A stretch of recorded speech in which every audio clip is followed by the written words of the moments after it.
Halo teman-teman sekalian, kembali lagi di Ruang Temu Inspirasi. Kali ini saya bersama Jordi Kurniawan. Nah, ini teman-teman udah tahu semua kan Jordi Kurniawan. Nah, teman-teman sekalian, kali ini kita mau bahas terkait dengan apa yang memang relate di masyarakat tentang perlindungan konsumen. Nah, ini kami perkenalkan dulu Mas Jordi ini sebetulnya expert di bidangnya. Wow. Ya, Jod. Insya Allah. Insya Allah. Nah, Terbebani. beliau ini memang berpengalaman di industri keuangan, khususnya di bidang pelindungan konsumen. Nah, ini beliau juga pernah kerja di salah satu regulator di Indonesia. Nah, Jod, ini mungkin pertanyaan pertama. Teman-teman pengen tahu dari sisi regulator itu, mereka tuh sebetulnya dalam hal ini OJK dan BI ya, apa yang mereka regulasi terkait perlindungan konsumen?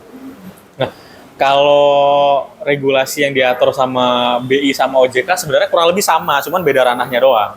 Kalau BI kan lebih ke sistem pembayaran, kalau OJK dia bank wide semua. Jadi mulai dari desain produk sampai penyampaian informasi sampai penanganan pengaduan juga diatur. Begitu juga BI sebenarnya juga sama kurang lebih. Tapi kalau BI dia yang terkait sistem pembayaran.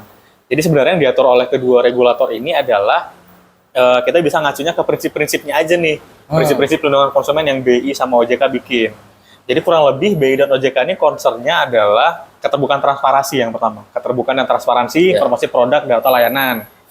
Terus juga perlakuan yang adil, terus juga desain produknya itu harus sesuai dengan kebutuhan masyarakat, sesuai dengan kemampuan segmentasinya masing-masing dari si industri masing-masing.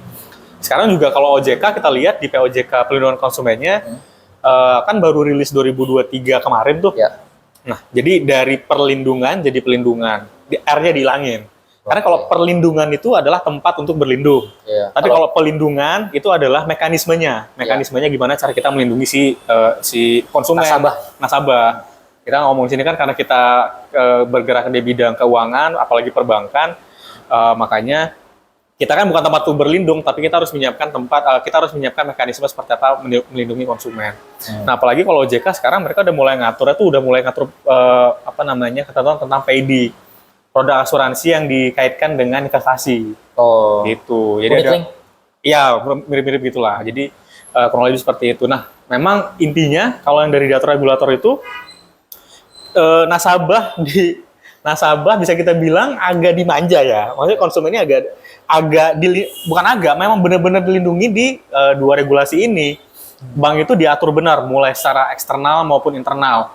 Secara internal kita harus memiliki kebijakan yang kebijakan terkait perlindungan konsumen, penanganan pengaduan, kebijakan desain produk, lalu penyusunan perjanjian, syarat ketentuan itu juga diminta oleh regulasi kita supaya ada kebijakan internal supaya syarat ketentuan yang kita bikin itu tidak melanggar klausul-klausul yang dilarang.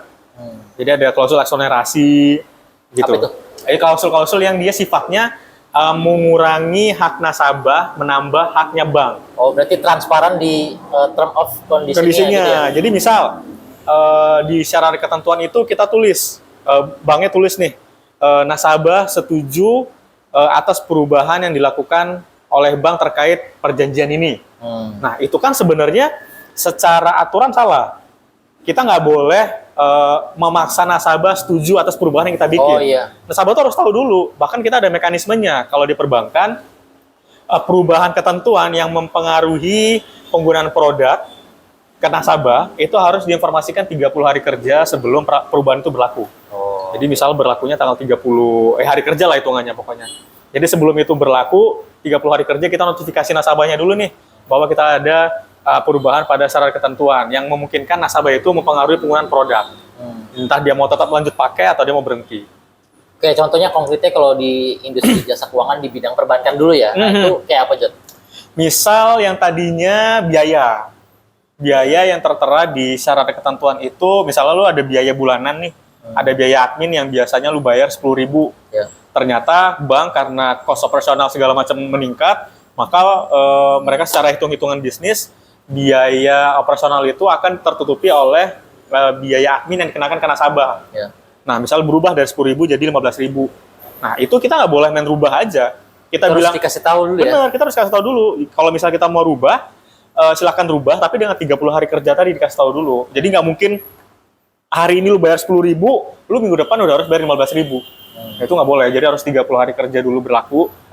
30 hari kerja dulu kita notifikasi nasabah. Kalau nasabah nggak ada tanggapan, ya kita Berarti bank bisa. berhak menganggap nasabah setuju atas perubahan yang kita berikan. Kurang lebih gitu. Jadi kulit-kulitnya intinya mulai dari desain produk, penyediaan informasi, penanganan pengaduan, sampai secara internal kita diminta oleh OJK dan Bank Indonesia untuk bikin ketentuan sedemikian rupa dan serapi mungkin untuk pelindungan konsumen. Karena BI OJK belakangan ini concern banget terhadap pelindungan konsumen. Nah, karena bidang baru juga di perbankan. Sebelum-sebelumnya udah ada, tapi nggak se-concern sekarang gitu. Ya nggak sedetail sekarang. Benar, nggak sedetail sekarang, gitu sih. Kayak misalnya untuk pelindungan data pribadi kan itu. Nah, benar, itu masuk tuh. lingkupnya juga. Jadi salah satu prinsip pelindungan konsumen juga adalah pelindungan aset dan data informasi konsumen. Itu pokoknya berkembang itu dari Undang-Undang P2SK. Ya kan? Undang-Undang P2SK, terus ada cabang lagi nih terkait pelindungan konsumen.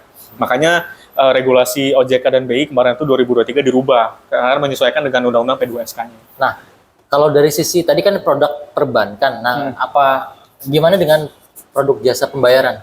Kayak misalnya yang dibawahi oleh BI gitu. Sama. Jadi ya? sebenarnya sama karena mereka dibawahi BI, jadi mereka sebenarnya harusnya tutup mata dengan yang OJK ya. Karena yang di BI pun aturannya itu sama juga, kurang lebih sama yang dikasih sama OJK. Jadi karena mereka terkait sistem pembayaran ya silakan aja. Kalau sistem pembayaran silakan diperhatikan regulasi di BI. Karena kalau kita baca juga sebenarnya apa yang ada di POJK dan apa yang di PBI itu sama, matching. Hanya beda ranahnya aja. Nah, kalau misalnya ini kan aturan itu kan baru ya. Apakah itu mengakomodir perkembangan era digital sekarang? Artinya produk digitalnya perbankan kan ya macam-macam.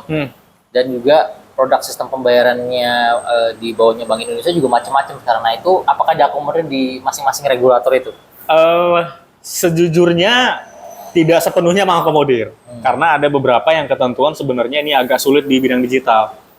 Jadi yang harus pengembangan lebih lanjut lah. Karena ya mau gimana pun, karena udah aturan dari BI dan OJK, ya si PUJK dan si penyelenggaranya ini yang harusnya bisa menyesuaikan lagi dengan apa yang diminta oleh regulator. Tapi secara garis besar, intinya sih sama ya. Mau itu dia digital, mau dia konven, produk konven yang biasa, ya intinya harus tetap ikut aturan regulasi OJK dan BI gitu.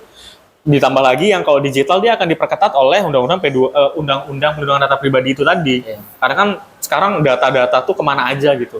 Data dari perusahaan ini bisa ke sana, bisa ke sini. Bahkan kadang kita kalau lagi main HP tiba-tiba dapat notifikasi SMS dari mana. Kita kan nggak tahu nih mereka dapat data dari mana, tiba-tiba di call itu dapat dari mana. Nah, itu semuanya diatur. Semuanya harus berdasarkan persetujuan si pemilik data gitu.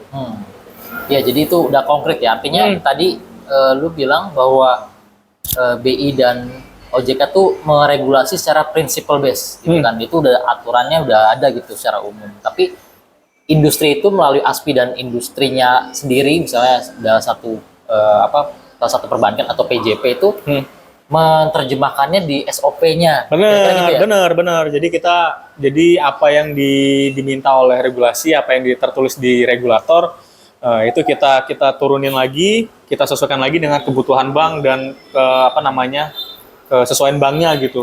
Nah, ini kita mau gimana nih? Karena bank itu kan masing-masing beda nih.